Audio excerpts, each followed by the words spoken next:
Assalamualaikum warahmatullahi wabarakatuh. Balik lagi bareng gue Rashid Bayhaki. Kali ini gue mau review film terbaru yang sayangnya nggak tayang di bioskop karena bioskop lagi rame-ramenya film horor. Nah, ini film yang berjudul The Greatest Hits. Ini adalah film yang tayang di platform online di Disney Plus Hotstar tepatnya. Jadi kalau mau nonton di sana ya. Ini film terbaru dari sutradara Nate Benson yang sebelumnya itu bikin The Disappearance of Eleanor Rigby. The Greatest Hits ini sendiri bercerita tentang seorang perempuan bernama Harriet yang mengalami trauma karena kecelakaan 2 tahun yang lalu bersama mantan pacarnya Max sampai dia meninggal. Akhirnya nggak bisa move on gitu ya bertahun-tahun. Dan menariknya si Harriet ini itu bisa kembali ke masa lalu dengan sebuah lagu yang pernah dia dengarkan sama mantan pacarnya ini si Max gitu. Jadi setiap dia dengerin lagu yang pernah didengerin sama si Max, dia balik lagi ke momen pertama kali dia denger. Terus ya dia bersama lagi sama Max gitu. Premisnya mungkin pernah juga ada film seperti ini ya. Gue pernah baca judulnya Press Play. Tapi tetap menarik. Lagu itu jadi cara untuk membekukan momen, untuk mengingat kembali momen tersebut rasanya seperti apa. Dan itu biasanya kita sering kayak gitu kan. Jadi ada fantasinya gitu, gak cuma romantis doang filmnya.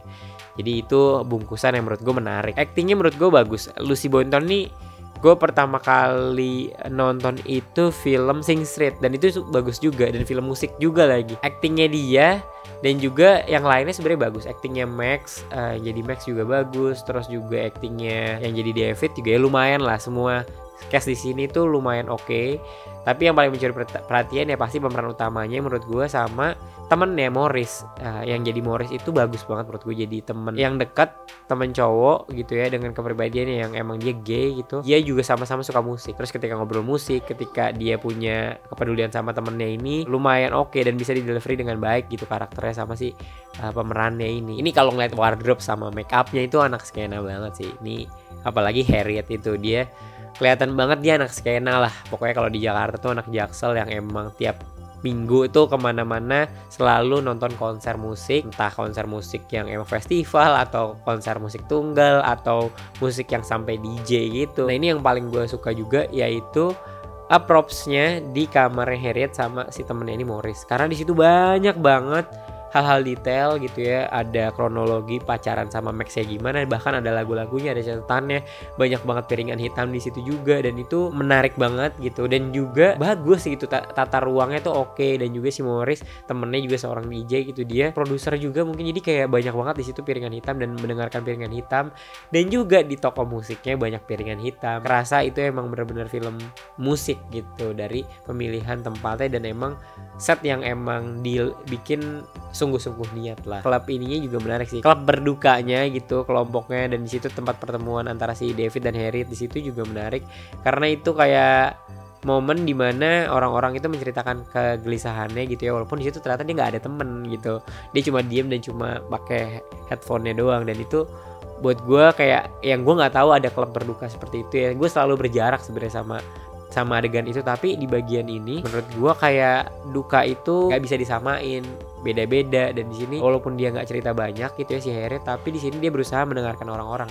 Itu gue kayak cukup relate sih, gimana dia punya masalah dan juga dia cuma bisa diem doang karena belum mengikhlaskan gitu, belum menerima dengan baik gitu, belum fase self acceptance gitu katanya orang-orang. Nah kurangnya menurut gue, nah ini tuh judulnya aja The Greatest Hits. Pasti orang-orang mikirnya pun termasuk gue itu ini bakal ada lagu-lagu yang hits banget gitu ya, pun nggak banyak tapi ada gitu. Tapi di sini tuh menurut gue nggak ada yang hits banget sebetulnya lagunya. Bisa jadi gitu lagu-lagu yang dipilih ini bukan lagu yang hits, tapi lagu yang emang bisa menguatkan si karakternya, udah pasti dong.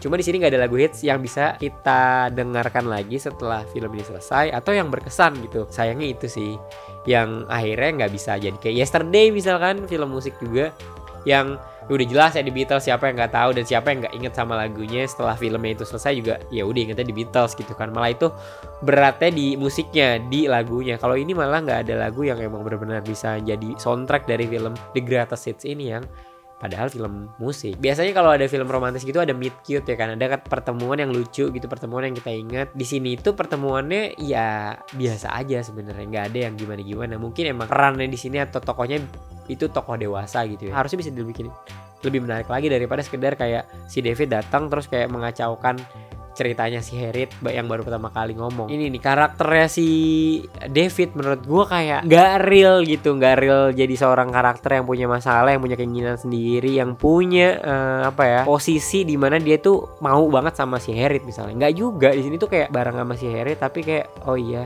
kalau dia masih punya masalah ya udah deh gitu, kayak belum move on juga karena dia punya masalah sih dengan trauma dengan kehilangan orang tuanya gitu ya. Gue nggak ngerasa karakter developmentnya di sini si David itu bagus gitu, jadi dia masih stuck ngikutin plot ceritanya aja, yang harusnya begini ya udah begini gitu sih awalnya gitu. Logika ceritanya nih ada kebingungan, ini tuh dia beneran bisa time travel atau emang ini tuh halusinasi karena dia punya trauma gitu. Dia bisa aja karena PTSD gitu kan, terus habis itu dia punya halusinasi, itu kan bisa, dan emang sering tuh diperlihatkan di film-film gitu kan. Nah ini tuh apakah beneran time travel atau itu? Awalnya gue merasa kayak gitu, untungnya terjawab, dia itu beneran bisa time travel dengan dibuktikan gitu. Yang seharusnya menurut gue itu harusnya di awal, karena itu set dimana membangun world building yang lebih jelas, lebih clear gitu. Soal endingnya, ini spoiler sedikit kawan-kawan yang belum nonton sama Cinecrip. Jadi endingnya itu kan dia melupakan dengan cara ya menghapus memorinya ke masa lalu, habis itu ya menghilangkan. Habis itu dia akhirnya nggak ketemu Max ataupun nggak ketemu sama si David gitu. Nah tapi di situ menurut gue statement yang jadinya kalau trauma itu malah melupakan, bukan menghadapinya, bukan melewati itu gitu. Orang baru ini akhirnya bukan berusaha membantu dia untuk melewati masa itu, tapi malah kayak menekan dia untuk melupakan siapapun, melupakan masalahnya, merestart dari awal. Yang sementara dalam hidup guys, nggak bisa lu kayak abis punya masalah, abis itu lu restart gitu, tetap ngulang lagi dari semuanya. Itu kan hal yang nggak mungkin ya. Ya harusnya dihadapi sih menurut gue dengan berani, dengan cara pandang yang baru setelah melewati cerita ini dari awal sampai akhir. Itu kan perubahan, jadinya lebih fair gitu dan lebih clear gitu, dan lebih dekat juga dengan keseharian yang lebih relate gitu sih. Sebenarnya banyak adegan yang bagus, apalagi adegan di mana kamar dan juga di toko musik. Menurut gue itu adegan yang emang film musik banget, toko musik, terus juga ada konser musik yang pakai headphone doang gitu. Itu menurut gue bagus banget. Itu yang paling gue inget sih, apalagi ketika dia mendengarkan musik sama David, si Harriet ini di mobil gitu, di mobil tuanya, dan itu dengerin musik. Itu momen yang romantis menurut gue. Skor buat gue sih 6,5. Ini film dengan premis yang menarik, tapi sayang skenarionya nggak cukup tebel, karakternya juga kurang developmentnya, tapi masih bisa dinikmati sebagai hiburan yang lu tonton. Wih bagus nih, menarik, terus ya bisa lu santai lah nontonnya. Ya terserah lah kalian nonton atau enggak, tapi yang jelas itu review gue. Terima kasih sudah nonton, jangan lupa subscribe, nyalakan notifikasinya, juga komen, diskusi di Discord juga ada. Kalau mau join membership syukur-syukur, jadi kita bisa melanjutkan konten ini dan memperbanyak konten original juga. Terus bisa isi sekarang ada skor film. Nah di situ bisa kalian juga isi punya pandangan sedikit, reviewnya tulis di situ ya. Biar kita sama-sama membangun ekosistem perfilman yang lebih baik. Widih, bagus banget tuh tujuannya ya. Ya semoga lah. Dadah.